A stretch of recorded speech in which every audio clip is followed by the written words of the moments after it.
Hello, and welcome back to another episode of Let's Read an Indie.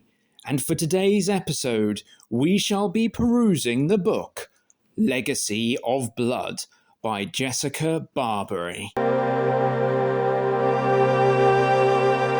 Now, I must be upfront and say that I received this book as an ARC copy, although it was quite a while back when I was in my first spout of doing videos for this channel, but of course I had to take a break due to the chronic arm pain I had been suffering, so I apologise that I've only gotten around to it now.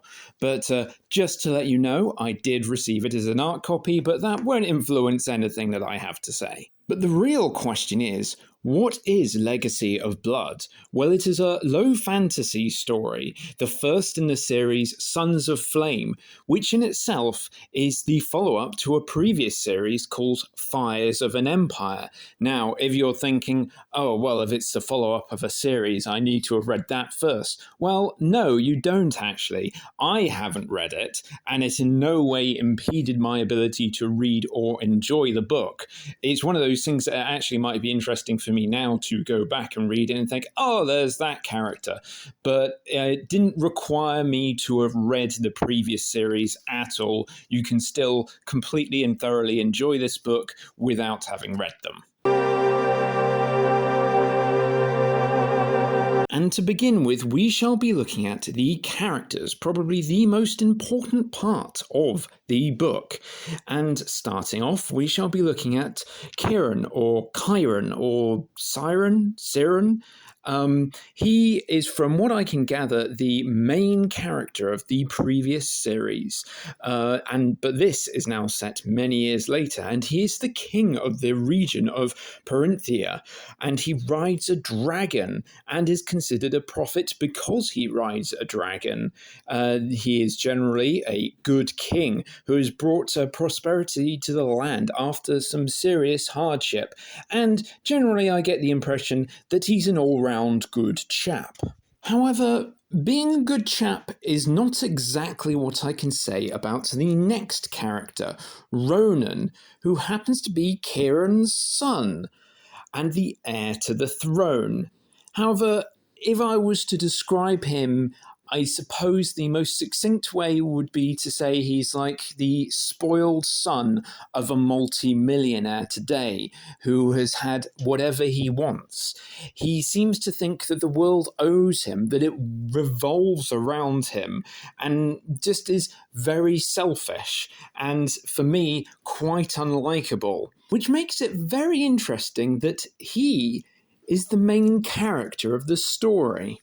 And rounding out the main cast of characters, we have Finn, a young fisherman who is not exactly in the same social strata as the previous two characters. He's very resourceful and kind, caring, careful, and extremely likable, someone who you find it easy to root for, especially as things get really tough for him and others. Overall, this is an interesting and broad range of characters from different social strata and with very different personalities, and it is definitely interesting to follow the journey that takes place within this story that revolves primarily around Ronan. But for that, we shall look next at the plot.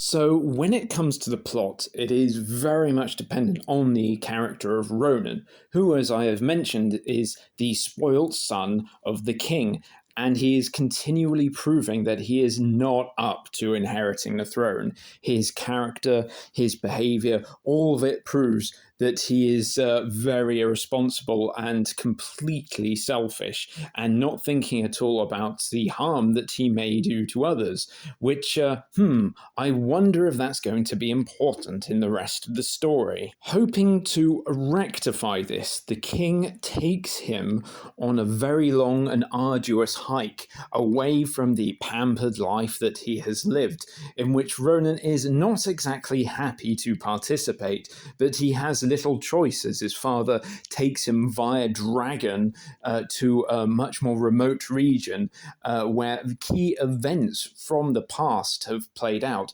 Events that I suspect were part of the original series, but in many ways I enjoyed the fact that I had not read them because it felt like I was in Ronan's boots at that point, in that I hadn't experienced them firsthand, and I was only getting these sort of hand-me-down stories, which actually kind of worked for reading this book. And it is also important to mention the whole aspect of a dragon, and being a dragon rider is something extremely rare. Being bonded to the dragon, it's a big deal and considered something that is not something that happens in your lifetime. It's once every few generations that there is someone bound to a dragon, and that would be Ronan's father. However, he just seems to assume, I'll have a dragon when I'm older, again, making him a tad unlikable. But this is also a massive point of what's going to happen, as he sort of mentions to his father that he assumes he will have a dragon, and his father basically shuts that idea down. And quite frankly, in my point of view, rightfully so, because Ronan has hardly proved that he is worthy of such an honour. Now, I actually considered whether to discuss this major point, but as it's on the blurb of the book, I shall explain, and it is also really the inciting instant. During the hike, they end up stopping in a cave where Ronan's father's dragon happens to be with its mate, and happens to have an egg. And you can probably see where this is going. When Ronan's father is asleep and the dragon and its mate both fly off to hunt and spend time together, Ronan decides to steal the egg and run away. Ultimately, he wants to make his own legacy, and he feels entitled to it and entitled to the dragon. In this moment, any sympathy I may have had for Ronan completely evaporated, as I felt like this was such an atrocious act. And it makes it interesting that we are following him from this point on and his journey. He ultimately tries to, and does, escape his kingdom and gets to a different land. And it's all about everything that follows. And as I said, I don't like Ronan, and yet it makes for quite a compelling story. Now, I always have to bring in some criticisms, of course, not that I like to dwell on them, and I do have some here, of course, mostly revolving around Ronan. For one thing, I definitely feel like he doesn't suffer enough, and that sounds quite weird, but he does do a lot of bad things, and in particular, the stealing of the dragon's egg is absolutely abhorrent. I mean, it is established that dragons are pretty sentient in that they can have a bond with humans, they understand each other, they have strong emotional ties with each other, and yet he's stolen a child from the parents. This is an absolutely reprehensible act, and I feel like he should have suffered and been punished more in the story. I'm not saying he comes out of things unscathed, but personally I feel like he should have been brought even lower myself. But perhaps that's just me being a crotchety old man.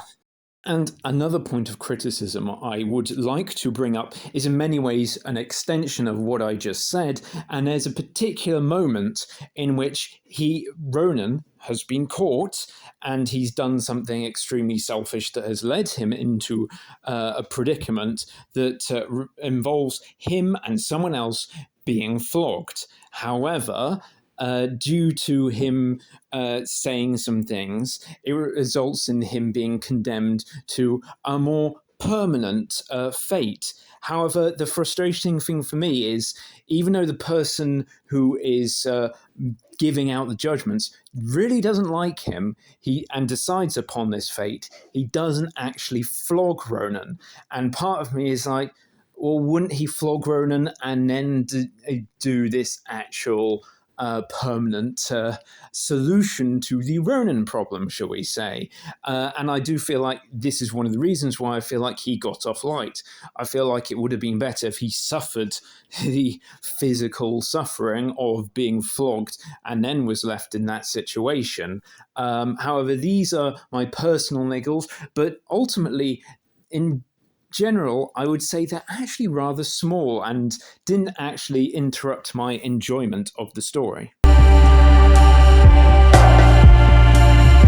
And for some further comments on the story, I would like to actually return to Ronan, because he is the key driving force for the story. And I did mention that I personally don't like him. However, that is not because he is badly written. No, it's entirely intentional that he is so selfish and spoilt and inconsiderate of others.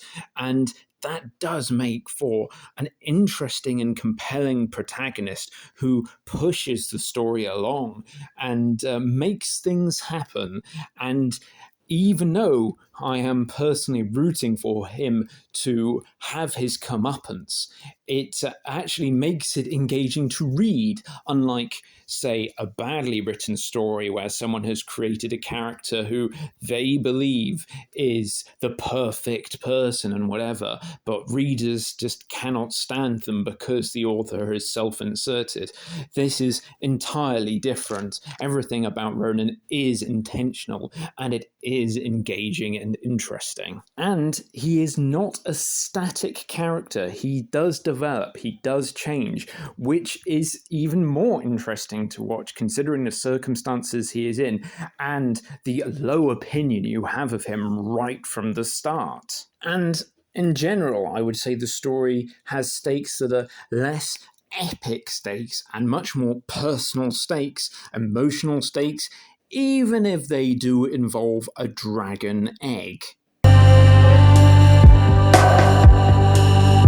Now, as for world building, as I mentioned before, this is more of a low fantasy story, but that doesn't mean that there isn't any world building to talk about. Far from it. There are some very interesting aspects to do with it, and especially with regards to dragons and how they relate to various different peoples and nations. For Ronan's home kingdom, the religion that dominates that land regards dragons as very holy and sacred, and anyone who is able to bond with a dragon is considered a prophet and someone of great importance and high regard.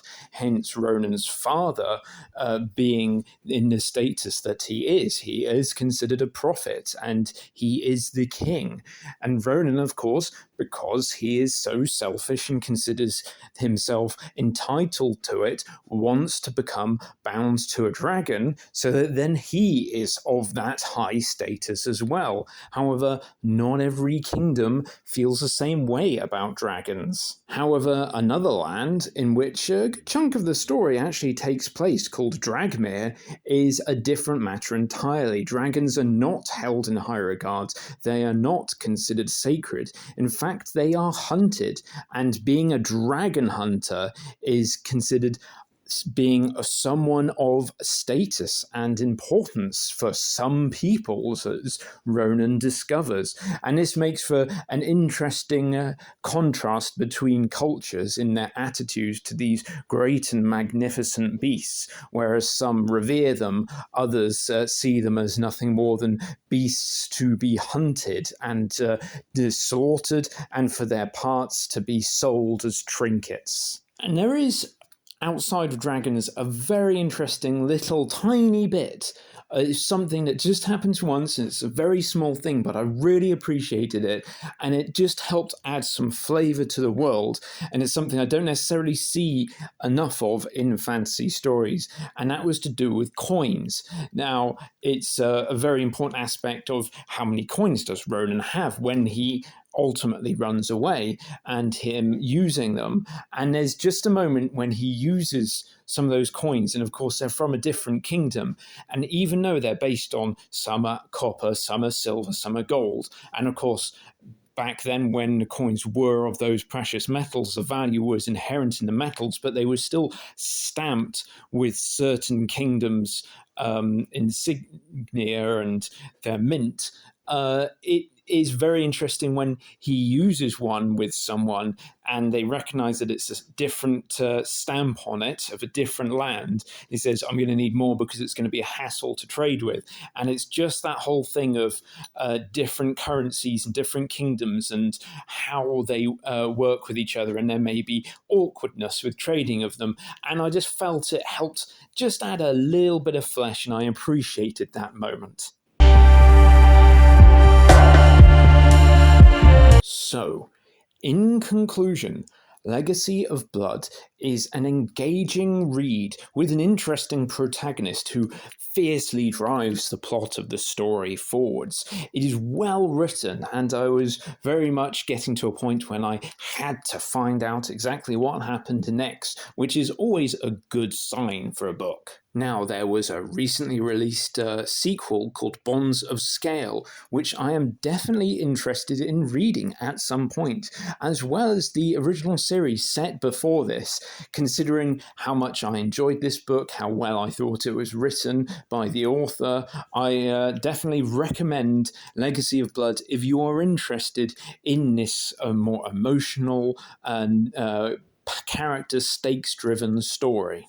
And if you're in the mood for some epic high fantasy, especially some involving lots of fungus, then allow me to briefly plug my own book series, The Mushroom Knight, with books 1, 2, and 3 already out, and book 4 hopefully coming out this year. It is a series with its own highly emotional and character-driven stakes that I'm certain you will enjoy. Well, that about wraps it up. So until next time, thanks for watching.